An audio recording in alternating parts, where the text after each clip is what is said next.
Praise the lord. ప్రభువైన యేసుక్రీస్తు నామంలో మీకందరికీ శుభములు. ఈ నూతన దినంలో దేవుడు మనలో దీవించి చక్కగా నడిపించునుగాక. దేవుడు ఏ ఏ కార్యములు ఆకాశంలో చేస్తున్నాడో, ఆ పరలోకంలో ఏమేం జరుగుతున్నదో మనకు తెలుసా? మనకి ఏమీ తెలియదు. మనము ఆయన ప్రణాళికలు తెలుసుకోలేము. కానీ మనం చేయవలసిందల్లా ఆయనను నమ్మడమే, విశ్వాసం ఉంచడమే. అదే కదా మనం చేయగలుగుతున్నాం.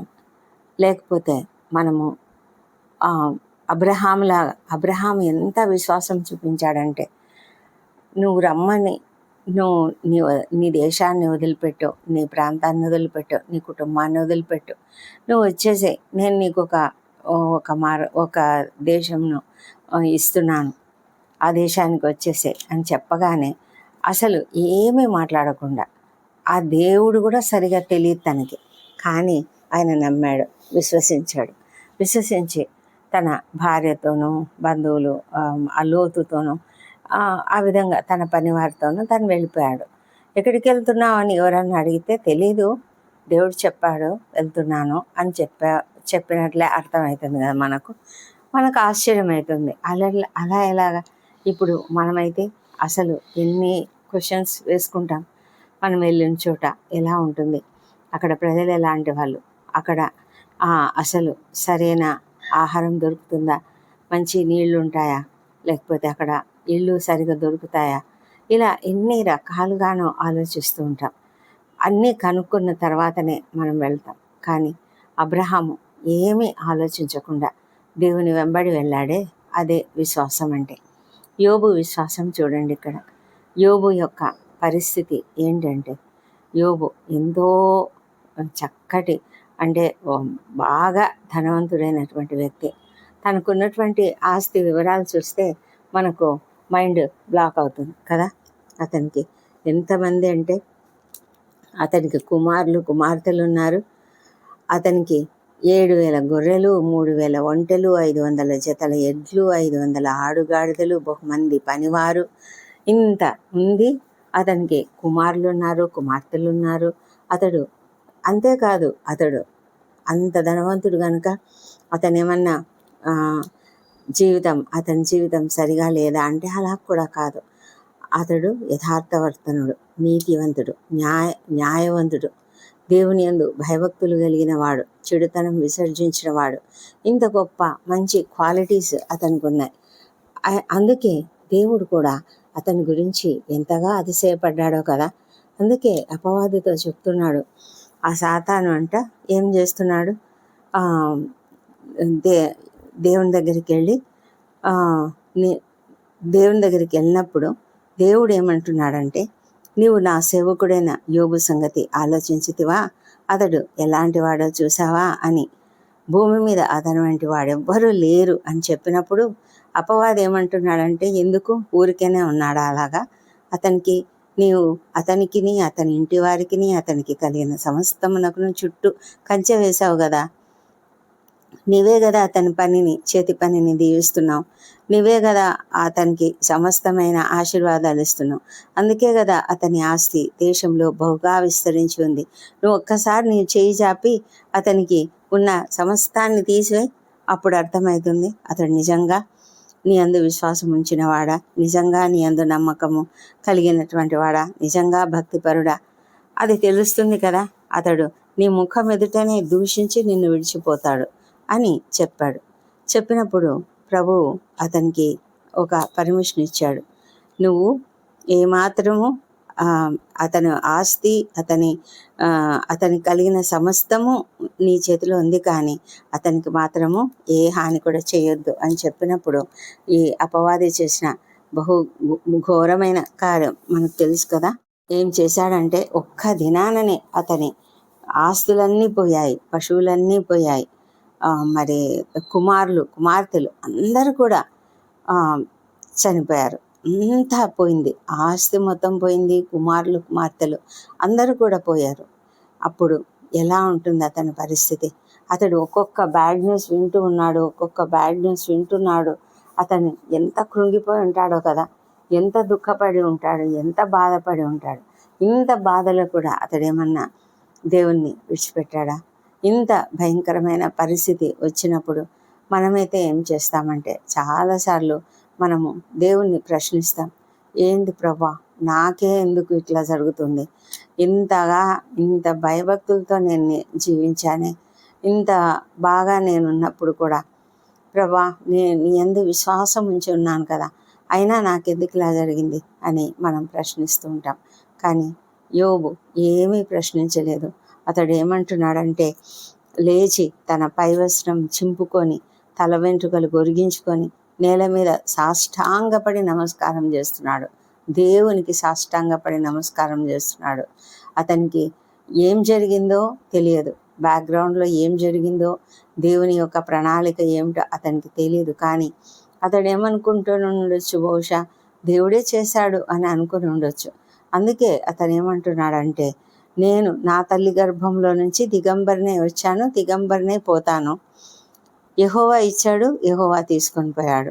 యెహోవా నామమునకే స్తుతి కలుగునుగాక. అంటే ప్రభా, నేను వచ్చింది దిగంబరిగా వచ్చాను, అంటే నేనేం తీసుకొని రాలేదు. నేను చనిపోయినప్పుడు కూడా ఏమీ తీసుకొని వెళ్ళలేను. అయితే ఈ మధ్యలో ఇవన్నీ వచ్చినవన్నీ ఎలా వచ్చాయంటే, అది కేవలం నువ్వే ఇచ్చావు ప్రభా, నువ్వే ఇచ్చావు, నువ్వే తీసుకున్నావు, నీకే స్తుతి కలుగునుగాక అని దేవుణ్ణి ఎంతో హృదయపూర్వకంగా స్తుతించాడండి. నిజంగా ఇంత గొప్ప అద్భుతమైన భక్తి మనము ఇంకెక్కడ కూడా చూడము. ఆ భయంకరమైన స్థితి తనకు నిజంగా తెలియదు. దేవుని ఆ ప్రణాళికలో, దేవుని దగ్గర ఏం జరుగుతున్నదో, ఆ అపవాదికి దేవునికి జరుగుతున్న ఈ సంభాషణ, ఇవన్నీ కూడా అతనికి తెలియవు. తర్వాత మరి అపవాది మళ్ళీ వెళ్ళి ఎందుకు వదలలేదు అంటే, అతని శరీరాన్ని నువ్వే పెట్టుకున్నావు కదా, అతని శరీరాన్ని ఆరోగ్యంగా ఉంచుకున్నావు కదా, అందుకే అని అన్నప్పుడు, అప్పుడు కూడా దేవుడు అతని ప్రాణం మాత్రం నువ్వు ముట్టొద్దు, కానీ నేను దానికి కూడా నీకు పర్మిషన్ ఇస్తున్నప్పుడు ఆ చర్మము కాపాడుకునేదానికి వీలు లేని రీతిగా ఎంతో భయంకరంగా అతన్ని కురుపులతో మొత్తాడు. ఎలా అంటే అరికాలు మొదలుకొని నడినెత్తి వరకు బాధగల కురుపులతో యోబును మొత్తినప్పుడు అతడికి విపరీతమైన దురద పెడుతుంది. అతడు ఎంత వేదన పడుతున్నాడంటే బూడిదలో కూర్చున్నాడంట. చిల్ల పెంకు తీసుకుని, అంటే గోక్కోవడానికి కూడా ఇంకా తనకు చేత కాక చిల్ల పెంకు తీసుకుని గోక్కుంటూ ఉన్నాడంట. అలా ఉన్నప్పుడు మరి అతనికి పక్క నుంచి ఎంతో వేదనకరమైన శోధనలు వచ్చాయి.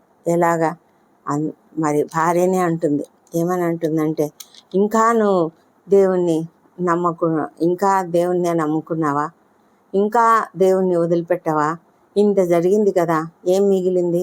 అందరూ పోయారు, పిల్లలు పోయారు, ఆస్తులు పోయాయి, అన్నీ పోయాయి, నీకు ఆరోగ్యం కూడా ఇలా అయిపోయింది, ఇంకెందుకు నువ్వు బ్రతకడం, నువ్వు దేవుణ్ణి దూషించి చచ్చిపో అని చెప్తుంది. ఇదంతా నిజంగా ఆమె మాట్లాడి ఉంటుందంటారా? నాకైతే అనిపిస్తుంది అపవాది ఆమె నోటి ద్వారా ఆ యోబును శోధించాడు. అంటే ఇట్లా మాటలు మాట్లాడినప్పుడు నిజమే కదా, ఎందుకు ఇంకా నా బ్రతుకు అనుకొని అతడు సూసైడ్ చేసుకోవాలని అపవాది ఉద్దేశం. కానీ యోబు అలా చేయలేదు. నువ్వేంటి బుద్ధి లేకుండా మాట్లాడుతున్నావు, మూర్ఖురాలు మాట్లాడినట్టు మాట్లాడుతున్నావు, మనం దేవుని వలన మేలు మాత్రమే అనుభవించాలనా, కీడు అనుభవించకూడదా అని అంటే అతడు అంటే దాన్ని కూడా అంగీకరించాడనమాట.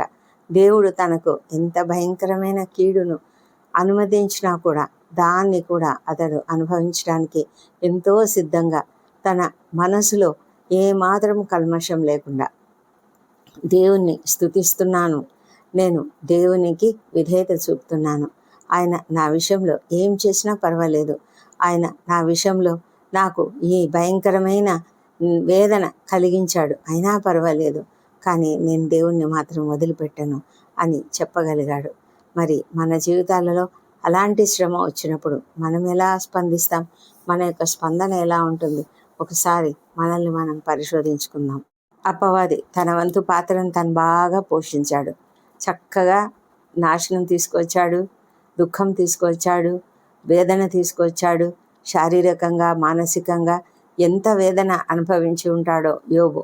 ఆ విషయం మనం ఆలోచిస్తే చాలా బాధ కలుగుతుంది కదా.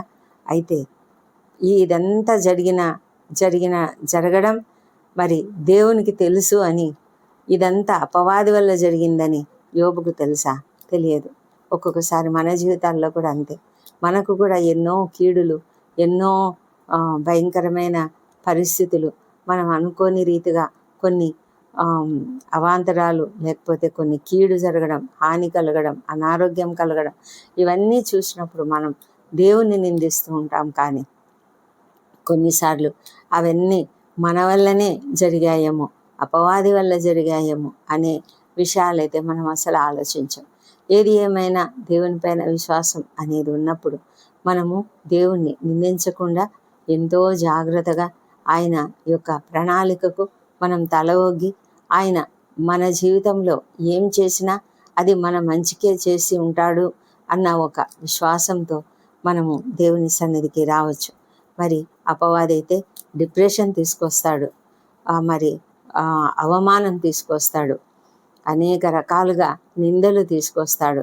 అతని స్నేహితులందరూ వచ్చి అతన్ని ఎంతగా నిందించారో యోబును. మరి తన భార్య కూడా అతన్ని నిందించడం మొదలుపెట్టింది.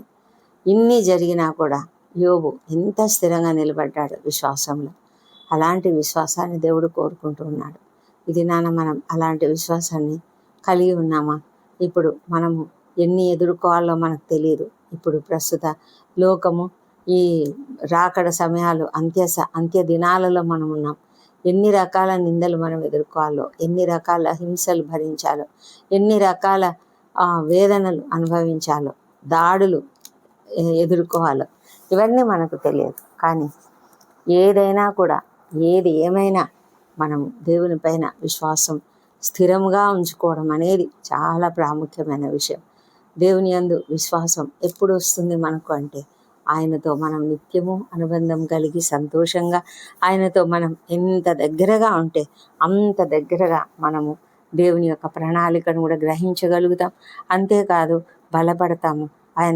ఆయనతో ఉండే సంబంధంలో మనం బలపడతాము.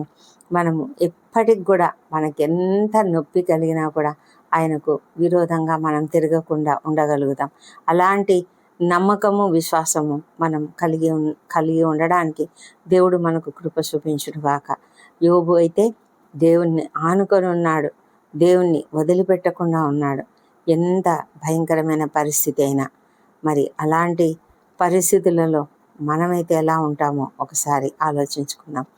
ఆ విధమైన స్థిరమైన విశ్వాసము, అచంచలమైన విశ్వాసంతో మనం జీవించడానికి దేవుడు మనకు కృప చూపించునుగాక. దేవుడి కృపావార్తను దీవించునుగాక. పరిశుద్ధమైన దేవ, సర్వోన్నతుడ, మహోన్నతుడ, నీకు వందనములు, స్తోత్రం నాయన. మా ప్రభా, ఈ ప్రార్థనలో ఏకీభవిస్తున్న ప్రతి ఒక్కరిని కూడా దీవించండి. ఈ ఉదయకాలంన తండ్రి మాకు మీ యొక్క కృపతో మంచి సజీవంగా మమ్మల్ని ఉంచి మంచి జీవితాన్ని ఈ దినానికి మాకు కావాల్సిన దీవెనలను అనుగ్రహిస్తున్నందుకై నీకు వందనం చెల్లించుకుంటున్నాం ప్రభా. మరి మీ యొక్క కృప ఎల్లప్పుడూ నూతనంగా ఉంటుంది. నీకు మా పట్ల నూతనంగా అనుదినము వాత్సల్యం పుట్టుచున్నది. అందుని బట్టి నీకు వందనాలు చెల్లించుకుంటున్నాం ప్రభా. మా తండ్రి, నీవు చేసే ప్రతి మేలును బట్టి నీకు వందనములు, అద్భుతాలు, ఆశ్చర్యకార్యాలను బట్టి నీకు వందనాలు. మా ప్రభా, ఎన్నడూ ఎరుగని రీతిగా తండ్రి, మీరు ఊహించని రీతిగా మాకు మా జీవితాలలో అనేకమైన కార్యములు చేయగలిగిన శక్తిమంతుడు మా తండ్రి దేవా. అత్యంత కృపను బట్టి నీవు మాకు ఒక గొప్ప విశ్వాసమును అనుగ్రహించమని కూడా ప్రార్థిస్తున్నాం ప్రభా. తండ్రి, నీతో నిత్యము కూడా సహవాసం కలిగి మేము ఎల్లప్పుడూ నీతో సహవాసం చేస్తూ దేవా, మరి మా జీవితాలలో జరుగుతున్న ప్రతి సమయంలో కూడా ఎంతో జాగ్రత్తగా తండ్రి మేము రెస్పాండ్ అవునట్లుగా సహాయం చేయమని కూడా ప్రార్థిస్తున్నాం తండ్రి. తండ్రి, మేము విశ్వాసం కలిగి ఉన్నప్పుడు ఏ రకమైన బయట నుంచి వచ్చే ఏ రకమైన శోధనలకు మేము లొంగము. అపవాదిని ఎదిరించగలుగుతాం. మేము తప్పకుండా విజయం పొందుకోగలుగుతాం. దేవా, నీకే వందనాలు చెల్లించుకుంటున్నాం మా ప్రభా. తండ్రి, ఈ దినమంతా మాకు తోడై ఉండండి.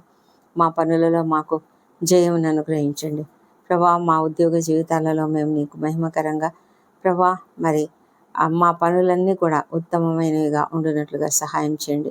మా నోటి మాటలు, తలంపులు, క్రియలు సమస్తం నీ ఆధీనంలో ఉంచుకొనమని ప్రార్థిస్తున్నాం తండ్రి. ఈ దినం ఇంటర్వ్యూలకు హాజరవుతున్న వారికి తప్పకుండా విజయం అనుగ్రహించండి మా తండ్రి. ఎవరెవరు ఏ ఏ ప్రయత్నాలు చేస్తున్నారో, ఈ దినం నూతన కార్యములు ఎవరైతే ప్రారంభిస్తున్నారో, ఎవరైతే నూతన గృహాలు నిర్మించుకుంటున్నారో, గృహ ప్రవేశాలు చేస్తున్నారో, బిజినెస్ స్టార్ట్ చేస్తున్నారో, ప్రతి ఒక్కరిని కూడా మీరు దీవించి వారికి అందరికీ కూడా మంచి జ్ఞానంనిచ్చి ఆ జ్ఞానంతో వారు ముందుకు కొనసాగటం సహాయం చేయమని ప్రార్థిస్తున్నాం తండ్రి. దేవా ప్రభా మరి విద్యార్థులను దీవించండి. వారందరూ కూడా సిద్ధపడి ఉన్నారు. అనేక మంది నాయన ఆల్రెడీ స్కూల్స్కి వెళ్తున్నారు ప్రభా. మరి క్రొత్త కోర్సులు, క్రొత్త కాలేజెస్, క్రొత్త క్రొత్త పరిసరాలకు, వాతావరణానికి వెళ్తున్నటువంటి ప్రతి ఒక్కరిని బట్టి నీ సన్నిధిలో మొరపెట్టుకుంటున్నాం ప్రభా. కృప చూపించి వారికి అందరికీ జ్ఞానం ఇచ్చి తండ్రి ప్రభా వారి చుట్టూ నీ రక్తపు కంచెను వేయండి ప్రభా. వారు జాగ్రత్తగా మసులుకున్నట్టుకు సహాయం చేయమని కూడా ప్రార్థిస్తున్నాము. దయమేడ వివాహ ప్రయత్నాలు సఫలం చేయండి. ఎంతమంది అయితే నాయన సంతానం కొరకు నీ వైపు చూస్తున్నారో వాళ్ళని దర్శించి వారికి తప్పక చక్కటి సంతానం అనుగ్రహించమని ప్రార్థిస్తున్నాం ప్రభా. మా ప్రభా తండ్రి, అప్పుల సమస్యతో, ఆర్థిక ఇబ్బందులతో ఇబ్బంది పడుతున్న ప్రతి ఒక్కరిని కూడా లేవనెత్తి వారికి నైనా మీరే మార్గం చూపించమని, వారి ఎదుట అనేక ద్వారములు తెరవమని కూడా ప్రార్థిస్తున్నాం తండ్రి. మా తండ్రి మరి గర్భిణీ స్త్రీలను ఆశ్రయించండి, వారికి సుఖమైన ప్రసవం అనుగ్రహించమని ప్రార్థిస్తున్నాం ప్రభా. మా తండ్రి దేవా మరి అనేక రకాల వ్యాధులతో బాధపడుతూ చాలా తీవ్రమైన వ్యాధులు, చాలా తీవ్రమైన కండిషన్స్లో క్రిటికల్గా ఉన్నటువంటి ప్రతి ఒక్కరిని కూడా మీరు స్వస్థపరచండి తండ్రి. ఎంతోమంది హాస్పిటల్స్లో ఐసీలో ఉన్నారు, మరి వెంటిలేటర్పై ఉన్నారు నాయన. మరి మీరే కృప చూపించి స్వస్థత అనుగ్రహించమని వేడుకొంచున్నాము. సర్జరీలు గుండా వెళ్తున్నటువంటి వారికి కావాల్సిన శక్తిని, బలం అనుగ్రహించి ఆ పరిస్థితుల్లో నుంచి త్వరగా వారు కోలుకునేలాగా సహాయం చేయమని ప్రార్థిస్తున్నాం ప్రభా. కుటుంబ సభ్యులు ఎంత ఆందోళన చెందుతున్నారో నాయన, వారికి అందరికీ కావాల్సిన నెమ్మదిని మీరు అనుగ్రహించమని ప్రార్థిస్తున్నాం ప్రభా. మా తండ్రి దేవా, ఇంకా అనేక రకాల సమస్యలు, బ్రెయిన్ సమస్యలు, బ్రెయిన్ వ్యాధులు, నరాలకు సంబంధించిన వ్యాధులు, లివర్ ప్రాబ్లమ్స్, కిడ్నీ ప్రాబ్లమ్స్ సమస్తమును తొలగించండి ప్రభా. ప్రతి ఒక్కరిని స్వస్థపరచండి. ఎంతోమంది కాళ్ళ నొప్పులు, మోకాళ్ళ నొప్పులు, కీళ్ళ నొప్పులు, కండరాల నొప్పులు, ఇంకా అనేక రకాల సమస్యలతో బాధపడుతూ ఉన్నారు.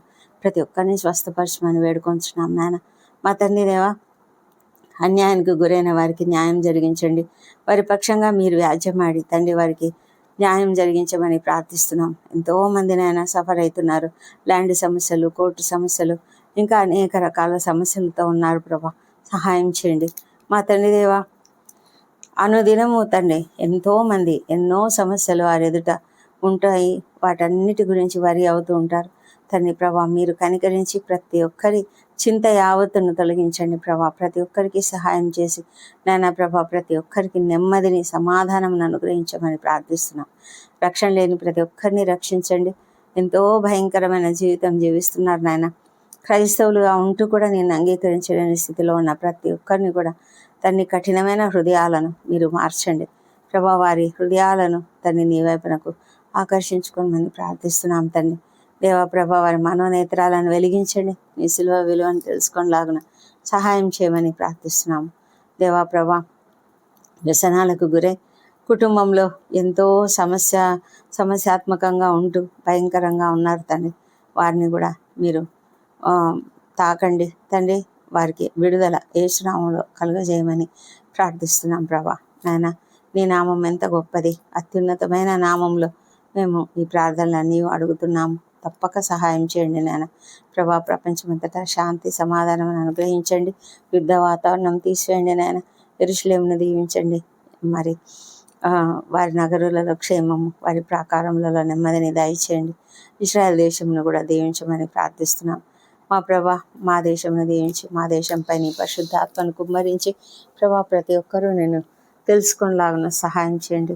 అధికారులు, ఉద్యోగులు, పరిపాలకులు అందరూ కూడా నీతిగా, నిజాయితీగా పనిచేయనట్లుగా సహాయం చేయండి ప్రభా. భయంకరమైన పరిస్థితులు రాబోతున్నాయి.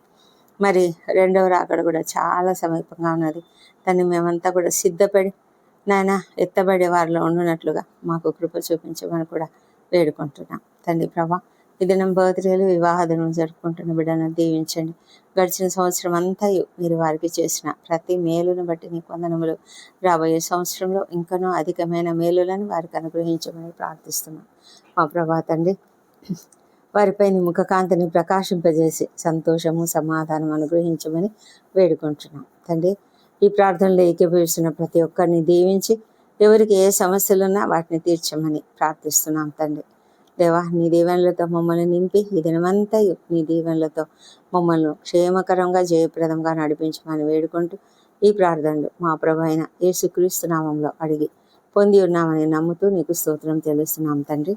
Amen, amen.